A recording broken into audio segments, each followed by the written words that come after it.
What's up, guys? welcome to our podcast, TJ Podcast, where we talk about books in our AP Lit class. And for our first episode, we're going to be talking about Homegoing, a great book. Yeah. Yes. So one of my favorite parts about Homegoing is how the book is written. Structurally, we follow two half sisters and their generational family throughout time from one of them becoming a slave and getting sent off to America, all the way until the present day, where we see them reconnect without really knowing it. So that sets up a really interesting book, and we get to see a lot of the African culture and that life that they faced. So we get to see a lot of that throughout this book. Yep, for sure. And one big theme that we found in this book was definitely trauma and how it's manifested differently across generations. Yeah, a big thing we see with Essie, the sister who was put into enslavement, we see a lot of that trauma come from that. So Essie's daughter Ness also carries on a lot of that trauma as she was born into enslavement, and she eventually does get her son Kojo out of enslavement, and we kind of see this trauma from that enslavement live on through Kojo, as he has a pretty big fear for white people and what they could do to him, and he lives his life as a never officially freed man, so he's always living with this constant threat of getting back to becoming a slave, and so that definitely leaves a lot of trauma throughout his family. For sure. And then on the opposite side of that, with Afia being married to a big slaver, the governor James Collin, um, a big uh, a big like source of trauma we see is from her having mixed children and the colorism that was apparent. For example, like Quay, he's same with Quay, and then also James Richard Charles. Is that his name? Yeah. And then his son as well. They're both kind of like outcasts, basically, in their communities because of how their lighter skin tone is also like proof of them being connected to the white people, which was seen as really bad in Africa at the time, especially with them like selling other Africans and treating them as like slaves and stuff. And then this being as like proof of his connection to that type of life, kind of like gave them trauma, I would say, and kind of serves as like I don't know, a reminder of what they're from and like where they were able to get their power and stuff. Definitely, we see that with Quay a lot. When he's sent off at a young age to learn in England, and then comes back and takes on a role for the enslavers as like a delegate for his own village, and so he deals a lot with that conflict of he feels that he's not fully white but not fully African either, and that does lead to a lot of, like Talia said, trauma for his family. For sure, and it's even later reflected when his son decides to abandon that life completely and decides to like leave his position of power behind just to immerse himself into his culture and kind of forget about what his family was and what they did and just get away from it. Yeah, and that brings us to like we see, since we get this generational view, we get to see how families navigate through their different identities and cultures, as each person is different in the family. So that's a really interesting aspect of this book. And for sure, and I think one big part of that was, especially with Afia's family, is them staying in Africa, and how that line is started with her and James Collins, and how that like affects the rest of them, like culturally at least. Like, for example, like this is kind of later on, but we don't really like see like a lot of it till later. But like with Aqua, and like her talking of the curse that was on her family, and it kind of connects to their beginnings as like a slaver family, or like their great great great grandfather or whatever selling people, and like that starting an evil curse in their line, which you can see throughout the each character in Afia's line. For example, like Quay, he's treated differently, and like he what happens to him at the end? It's like, oops, sorry. Um, a lot of things like happen to him, and like there's kind of like a curse that's on his family. Same with like James. Like even after he leaves and changes his name, he has trouble with the crops, and he's like known as like unlucky or like a curse.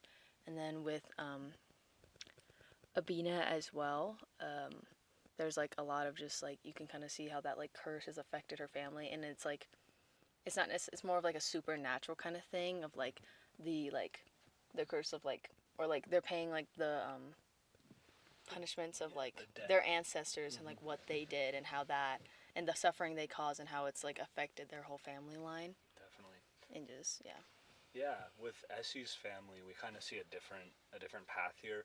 We see a lot of their culture being cut off by that enslavement, and so with Kojo, we see a lot of rebuild and reconnection. And so, like 2 generations down the line, with or even 3, I guess, with Sunny, we see a lot of that culture being rebuilt. He references his grandfather H, Mm-hmm. and talks about his family.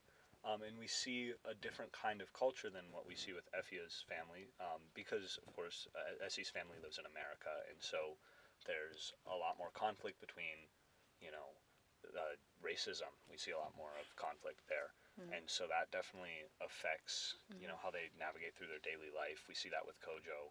He's scared of the white people.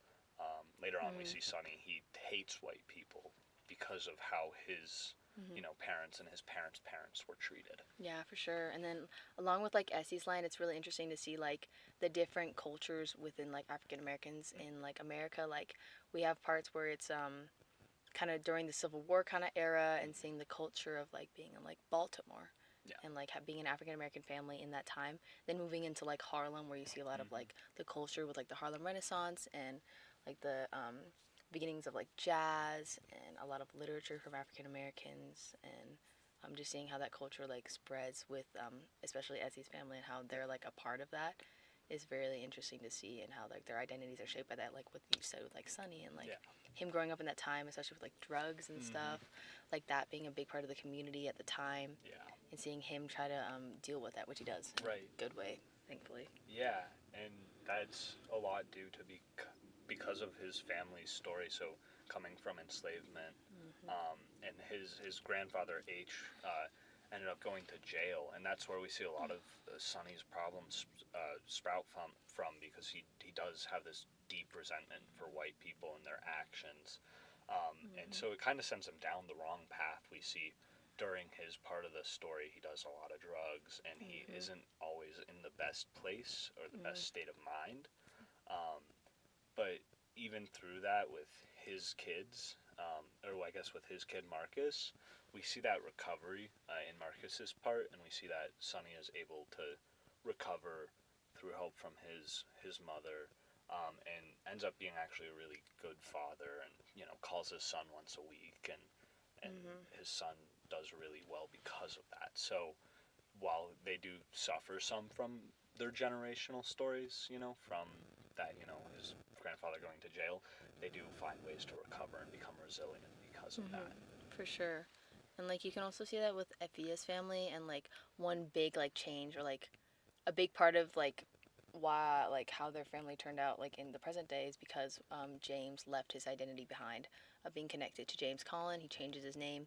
He doesn't want to be associated with that slaver or like that slaver's family and stuff, and that really like influences a lot of like the family after that, especially because they're taken out of that place in power Mm-hmm. and they kind of struggle a lot as a family. You can see like I talked about Aqua and like the curse that kind of overtook her and like made her kind of, well, she's known as like a crazy woman because of it, but to be honest she's like not that crazy because Mm-hmm. it actually is a real thing. And like that also like that curse kind of affecting like her children dying, her two, what was it, the two, it was the daughters only the who survived, it was like, yeah, only the son survived, Yeah. right? And Yep. the two daughters ended up dying because of that fire.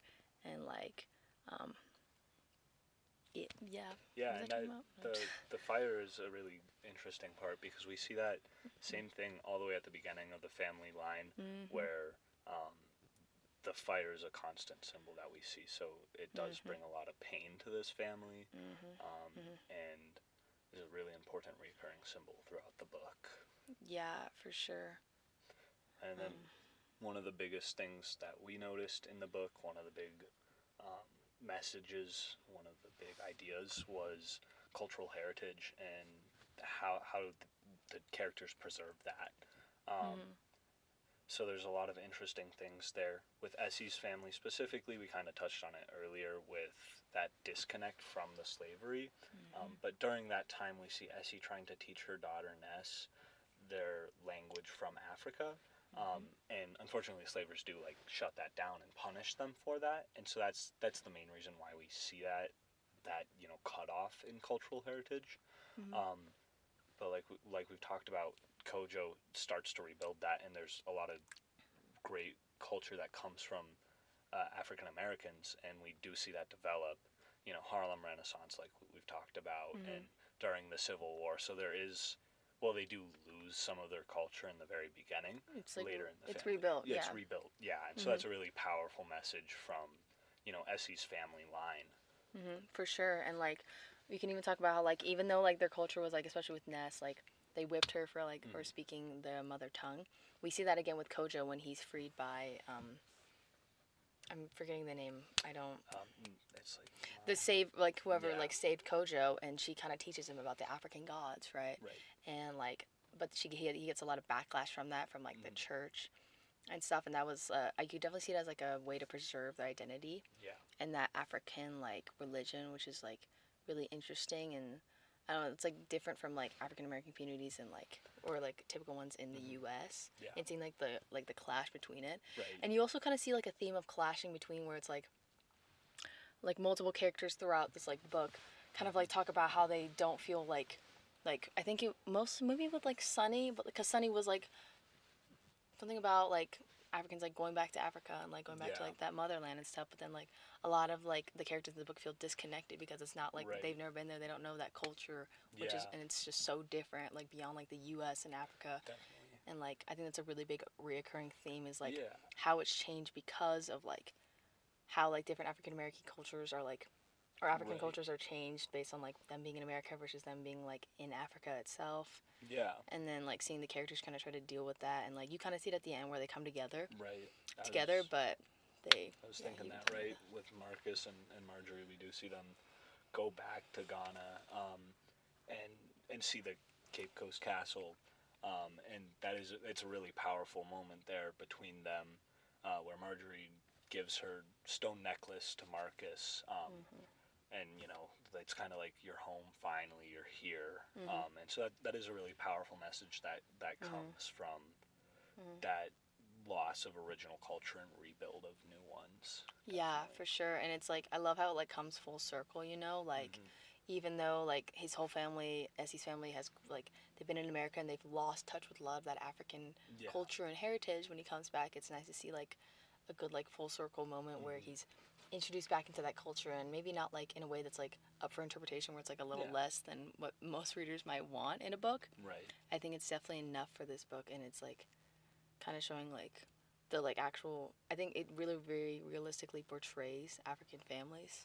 Yeah. and like how that like how like the struggle with like trying to kind of reconnect with like Right. that African like Yeah. heritage and it's like I don't know I really like the ending sorry Yeah, and it replicates what we see with all the other characters where their stories are just pivotal moments in their life rather than the full thing.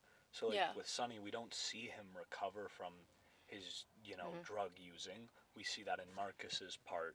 So having that be open ended leaves it not only up to interpretation, but it follows that idea of like their lives will continue on and they will still change and grow as people, even though the book is done with their story. Yeah, for sure. And that definitely like sometimes it makes it a little unsatisfying to read certain chapters because you're like, oh, I wanted to know this part, but then Right. you kind of learn a little bit of it in the next character, Yeah. and like it doesn't leave things like it leaves some things unsaid, but then a lot of things are said, and I really appreciate that. Yeah. You For find sure. out about the things you need to know about, really, it seems. For sure, yeah, and like yeah, Yeah, and then just touching real quick, kind of cultural heritage side of Effie's family, right? That's a different story completely compared different. to Essie's family because they do stay in Africa for almost the whole book. Yeah, But we still do see kind of that conflict of developing culture versus preserving the old one.